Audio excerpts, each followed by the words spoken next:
So you guys been wanting me to change the theme song sound quality, but I'm gonna keep the same song. So here we go. This girl reviews movies, games, and books. Just how she plays them, and she does that. She does it with the cat. Does that make her crazy? Does that make her crazy? Probably. Hopefully that fixed the audio. Crazy Cat does not own any of these pictures or books or pictures.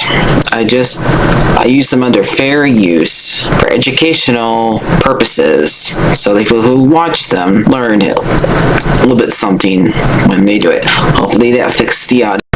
I only did all those years ago. No, I don't want to do this. I'm scared of this thing. Please move it.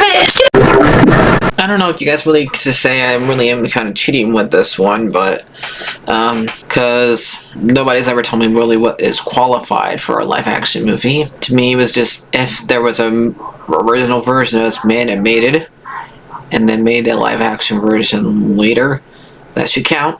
Does it really matter whose company made it, even if it's not the same as that company? So, because I wanted to keep this month as much Halloween filled as possible. So yes, I got up to over 1,100 subscribers recently. Actually, to 1,020 something. Last time I checked was like 120 something. Let me look the right now. 122. Okay, 1,122. So yeah.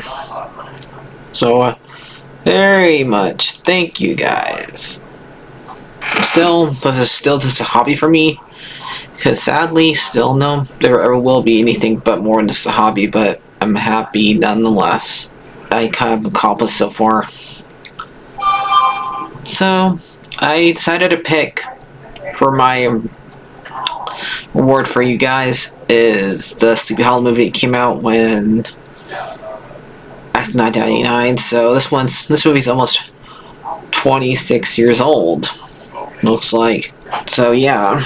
Yep, as usual, when I look at the years of these movies, time to feel old.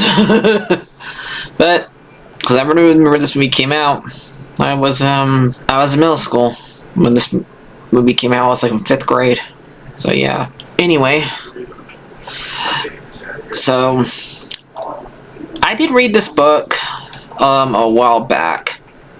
I do need to revisit it eventually.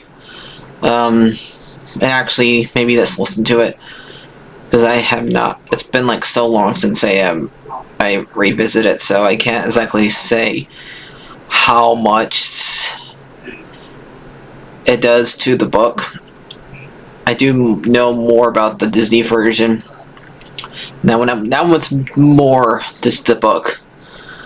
This one, yes, but the main problem I had with this movie, I have more problems with that stupid TV show when they gave it the Headless Horseman machine gun. Yes, some of you guys might find that cool, but do we not know what century he's from? Machine guns did not exist during his time period. So yeah, during the time where the Headless Horseman is supposed to be from, or when the story is supposed to take place. It's supposed to take place like during the 1800s. So, and he's supposed to be from like the 1700s, because he's supposed to serve in the Revolutionary War. And now they do mention that in this movie, but they kind of make this more like a detective story, because the book's mostly them telling a 100% horror story, where you don't know if Ichabod makes it through the night or not, because it's supposed to be ambiguous. So yeah, I still even though really it surprises me that how much faithful Disney is with this one, because out of all the stories they have retold based off of a book, this one's like probably like the most faithful they ever did. But yeah, so this one It has a very young Johnny Depp in it. Yes, we miss him acting. It would be really great to have him return to acting, but it's truly up to him if he ever returns to acting. It's not up to us, sadly. And I do like how they have like two references to the cartoons in here. The cartoon in here, like the Scarecrow at the very beginning is definitely a reference, and where they had the fake Headless Horseman being traced by Brom Bones, the Brom Bones in this movie. I know it's not his name, since like Theodore is like the only one that the Headless Horseman killed, because they did not behead, because he wasn't his mark apparently. Though I don't understand why I kind of am happy we didn't see what happened to the poor little kid. But yeah, but I guess they were trying to give him a backstory. So Ichabod is coming from New York to solve of a detective and bring back home somebody for the culprit to be judged as their to solve murders. Well, 3 so far have been committed of the Headless Horseman, and at first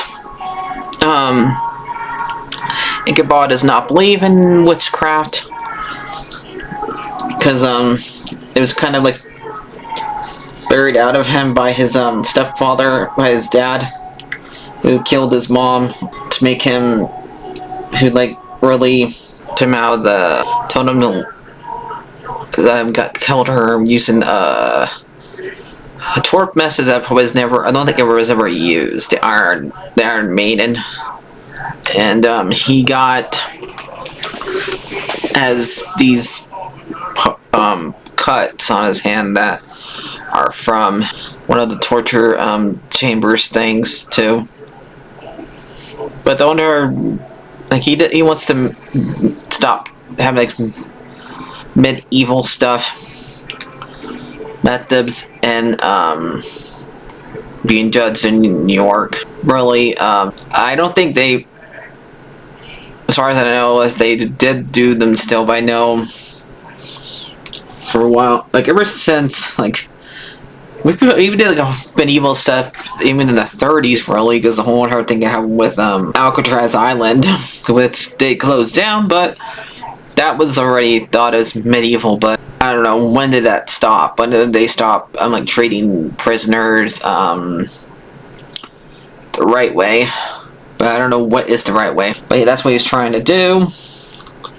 And I do like the fact that one of the judges, it was the great Christopher Lee. It was nice to see him again. I forgot that he was in this movie. So that part was really good. Even though I'm pretty sure they did not. Like I said, really, I'm pretty sure Ichabod was just a teacher. He was not a detective. Though, like I said before, I really don't think that they ever, like the one thing with machine guns is probably even worse in this movie. Really, I only find one problem of this movie is the fact that he's a detective and not a teacher. The rest of it's fine, because the rest of it does do what and that they try to make him be owned by a witch who's just trying to make herself rich because she lost her rights to restore her sister and her had to live on their own. Remember a time where they had this horseman during the war, and though for her to be old enough, she would have to be really old to her to live during the revolutionary time, or is it supposed to be like Civil War? It's the only thing I can think of, since this is supposed to be, or is it supposed to be a different war? But I'm pretty sure he's supposed to be a revolutionary soldier that just did it the wrong way. At least that's how it was in the book. I think Johnny Depp did a great job playing Ichabod, and so did Christina Ricci played Christina, though. In the book, Katrina is supposed to be one that both him and Bronze are supposed to fight over, which they kind of do here, not so much. I mean, that's why he scares him, but